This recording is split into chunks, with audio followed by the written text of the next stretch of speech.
Hare Krishna and a very good morning dear students previous class में हमने English 1 का 4th chapter a visit to a village पढ़ा था और उस लेसन में उस क्लास में हमने ये पढ़ा था कि निशा उसके ब्रदर और उसके मम्मी पापा एक विलेज जा रहे हैं and they are going by a train and Nisha was so excited because she was going to the village first time. और फिर उसकी मम्मी से वो लोग क्वेश्चंस पूछते हैं कि मम्मी क्या विलेजेस में भी हाउस होते हैं, तो उनकी मम्मी बताती है यस विलेजेस में भी हाउसेस होते हैं, there are some big houses and some small houses हैं वहाँ पर। और फिर क्या था कि वो उसकी मम्मी बताती कि हम लोग गांव में जब छोटे थे तो हम लोग हमारे दादाजी हमको कहानी सुनाते थे and sometimes we used to sleep under the trees. ठीक है, तो ये सब उसकी मम्मी ने उन लोगों को बताया। ठीक है, आज हम इस लेसन को आगे पढ़ेंगे। फादर, तो उसके पापा जब उसकी मम्मी बताती है एंड में कि हम लोग पेड़ के नीचे सो जाते थे and they smelled so good and it felt so cool, तो हमको कैसा लगता था, पेड़ों के नीचे बहुत अच्छी खुशबू आती थी और बहुत ठंडा ठंडा लगता था। ठीक है, उसके आगे क्या होता है, father, children the train is about to stop at our station. Father बोलते हैं बच्चों, the train is about to stop at our station.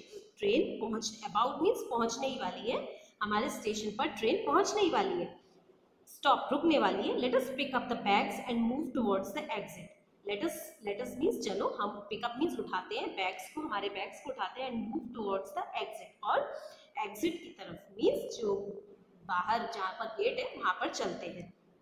The train will stop here for only 2 minutes. यहाँ इस गांव में ट्रेन कितनी देर रुकेगी, सिर्फ 2 मिनट्स रुकेगी। Okay, the family gets off at the station, और मतलब जैसे स्टेशन आता है तो वो सारे लोग गेट्स ऑफ मीन्स उतर जाते हैं, स्टेशन पर सारे फैमिली उतर जाते हैं। अंकल, स्टेशन पर उनको कौन लेने आता है, अंकल। अंकल वेलकम वेलकम, जैसे वो लोग स्टेशन पर उतरते हैं तो अंकल क्या करते हैं, उनका वेलकम करते हैं। Would the children like to ride home on the tractor, और उसके बाद बोलते हैं कि क्या बच्चे लाइक टू राइड पसंद करेंगे, राइड करना मीन सवारी करना, होम घर तक के लिए सवारी करना, ऑन द ट्रैक्टर, क्या बच्चे लोग ट्रैक्टर पे सवारी करना पसंद करेंगे। निशा, तो निशा क्या बोलती है, यस वी वुड, यस हाँ हम जरूर उसमें जाना चाहेंगे। वी वुड मतलब बहुत खुशी से बोलती है, व्हाट फन, कितना मजा आएगा। कपिल, तो कपिल क्या कहते हैं, will the tractor take us through the fields uncle. तो कपिल पूछता है अंकल अपने चाचा से कि अंकल क्या वो ट्रैक्टर जो है वो हमको खेतों के बीच में से आप लेके चलेंगे क्या उस ट्रैक्टर को। Uncle no, it might spoil the crops. नहीं, अगर हम ट्रैक्टर को खेतों के बीच में से ले जाएंगे तो क्या होगा, क्रॉप्स क्या हो जाएंगी, स्पॉइल मीन्स नष्ट हो जाएंगी, है ना। However, you can see the fields from the road as we drive by. तुम लोग फील्ड्स को कहाँ से देख सकते हो, you can see the fields means आप लोग देख सकते हैं फील्ड्स को फ्रॉम द रोड, रोड से, एज वी ड्राइव बाय, जब हम ट्रैक्टर में बैठ के रोड पे जाएंगे तो आप लोग वहाँ सड़क पे से उन खेतों को देख लेना। स्टूडेंट्स, ये लेसन कंप्लीट हो गया है and all of you have to understand the meaning of this lesson very properly. ठीक है, मैंने आपको पहले बताया कि कभी भी आप किसी भी लेसन को बहुत अच्छे से समझ लेंगे तो उसकी बैक एक्सरसाइज करना आपके लिए बहुत ही इजी हो जाएगा। ओके, चलिए अब इसके वर्ड मीनिंग देखते हैं। राइड, राइड का मीनिंग होता है a journey in a public conveyance, किसी भी पब्लिक ट्रांसपोर्ट में सवारी करना, ठीक है ना, यात्रा करना, उसको बोलते हैं ride.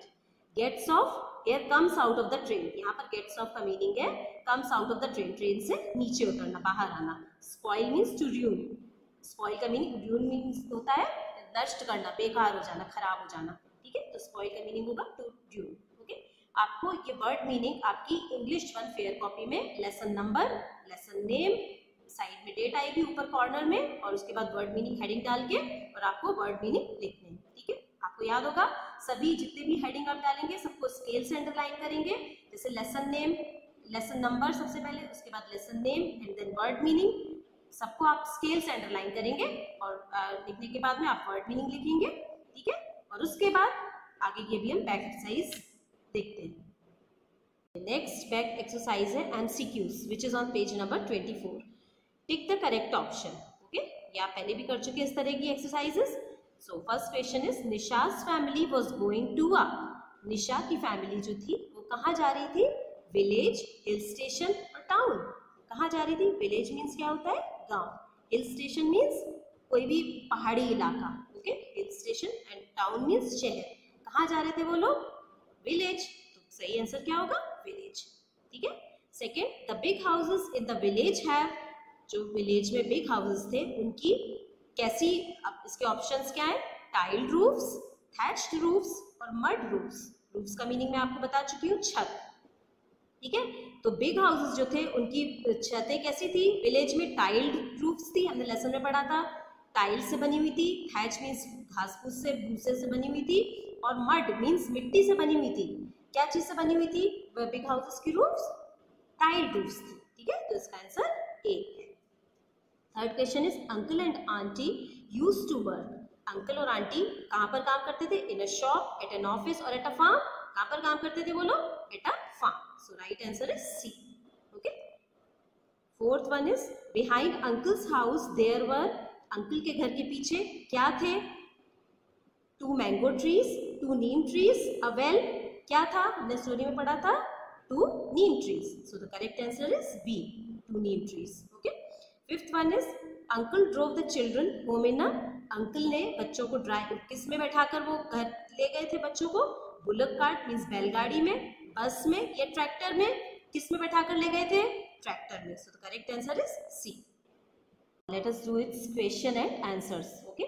So the B exercises, answer these questions, इन क्वेश्चंस के आंसर दीजिए। Why was Nisha so excited? The first question is why was Nisha so excited? Nisha excited क्यों थी? हमने पढ़ा था लेसन में कि निशा जब जा रही थी तो वो बहुत एक्साइटेड थी, क्यों एक्साइटेड थी, तो इसका आंसर क्या लिखेंगे, Nisha was so excited, Nisha was so excited, sorry excited की स्पेलिंग में सी भी आएगा यहाँ पर, because she was going to the village first time, वो एक्साइटेड क्यों थी, बिकॉज क्योंकि she was going to the village, पहली बार विलेज जा रही थी इसलिए ही एक्साइटेड थी ना, हमने यही स्टोरी में पढ़ा था। Second question is what did Kapil ask his mother, Kapil ने अपनी मम्मी से क्या पूछा, क्या पूछा था, कुछ याद आया आप लोगों को, हमने स्टोरी में पढ़ा था, उसने क्या पूछा था अपनी मम्मी से कि मम्मी क्या अंकल और आंटी भी आपके जैसे ऑफिस जाते हैं क्या, तो इसका आंसर क्या होगा, Kapil asked his mother, Kapil asked his mother, क्या पूछा था उसने, कॉमा लगाएंगे हम और इन्वर्टेड कॉमा ओपन करेंगे यहाँ पर, ओके। स्टूडेंट्स आपको ध्यान रखना है कि जैसे मैंने ये बताया ना आपको, हमने कॉमा लगाएंगे और उसके बाद इन्वर्टेड कॉमा लगाएंगे, ये कब करते हैं, जब हम किसी की कही हुई बात को वैसे का वैसे ही लिखते हैं, ठीक है। आपने देखा होगा लेसन में, आप देखेंगे पीछे तब आपको देखेंगे कि कपिल ने एग्जैक्टली यही पूछा था, ठीक है ना, सेम वर्ड्स थे यही, तो मैंने वैसे का वैसे यहाँ पर लिखा है, तो इसको हम कैसे लिखते हैं, पहले कपिल आस्क्ड हिज मदर के बाद कॉमा आएगा और उसके बाद इन्वर्टेड कॉमा ओपन, तो उसने क्या पूछा था, do uncle and aunt go to the office like papa and you, क्या उसने यही पूछा था ना कि क्या अंकल, चाचा और चाची भी आपके जैसे ऑफिस जाते हैं क्या, आपके और पापा के जैसे ऑफिस जाते हैं क्या, और उसके बाद ये उसका क्वेश्चन था, तो एंड में क्या आएगा, क्वेश्चन मार्क, ठीक है, और इन्वर्टेड कॉमा हमने यहाँ पर ओपन करा था और यहाँ पर इसको क्लोज करेंगे इन्वर्टेड कॉमा को, okay, because we are writing the sentence as it is, as it was said by Kapil, okay. Third question is what kind of houses were there in the village, village में किस तरह के houses थे, हमने story में क्या पढ़ा था कि there were big houses with tiled roofs, big houses थे जो टाइल्ड रूफ्स, जिनकी रूफ्स कैसी थी, टाइल से बनी हुई थी, and small houses with thatched roofs in the village, और स्मॉल हाउसेस थे उनकी रूफ्स कैसी थी, थैच्ड रूफ्स थी उनकी इन द विलेज, ठीक है। तो there were big houses with tiled roofs and small houses with thatched roofs in the village, okay. Fourth question is why did the people of the village gather, गांव के लोग इकट्ठे क्यों होते थे, इसका हमने क्या आंसर, इसमें स्टोरी में क्या पढ़ा था कि गांव के लोग इकट्ठे क्यों होते थे, क्योंकि ग्रैंडपा स्टोरीज सुनाते थे, उन स्टोरीज को सुनने के लिए गांव के लोग इकट्ठे होते थे, विलेजर्स इकट्ठे होते थे, यही पढ़ा था ना, तो इसका आंसर क्या लिखेंगे इंग्लिश में, the people of the people, question में से आप देखिए, the people of the village gathered to listen to the stories from grandpa, okay, किस लिए इकट्ठे होते थे, वो उस ग्रैंडपा से स्टोरीज सुनने के लिए इकट्ठे होते थे, okay. Fifth question is why did Nisha's uncle say that the tractor would not go through the fields, Nisha के अंकल ने ये क्यों कहा था कि ट्रैक्टर जो है वो फील्ड्स के बीच में से होके नहीं जा सकता, क्यों कहा था उन्होंने, अगर ट्रैक्टर को फील्ड खेतों के बीच में से लेके जाते तो क्या होता, उसमें जो फसलें थी वहां पर जो भी चीज लगी हुई थी वो सब खराब हो जाती ना, तो उन्होंने क्या बोला था, the uncle said so, uncle ने ऐसा इसलिए कहा because the tractor might spoil the crops, tractor क्या कर सकता था, क्रॉप्स को स्पॉइल कर सकता था, खराब कर सकता था। ओके स्टूडेंट्स, आज स्टूडेंट्स हमने लेसन कंप्लीट करा, वर्ड मीनिंग देखे इसके, MCQs and question and answers देखे। ठीक है, वर्ड मीनिंग मैंने आपको बता दिया, आपको आपकी फेयर कॉपी में लिखना है।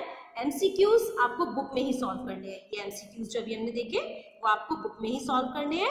एंड क्वेश्चन एंड आंसर्स आपको आपकी इंग्लिश 1 की फेयर कॉपी में लिखना होगा।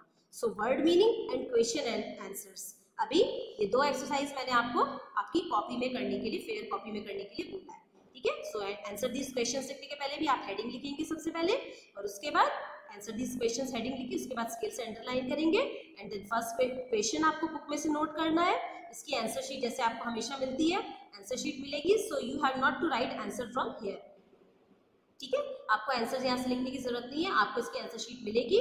From that sheet you have to write the answers in your fair copy. Okay, so do the work on time and submit the work on time also. That's all for today. Thank you all of you and take care.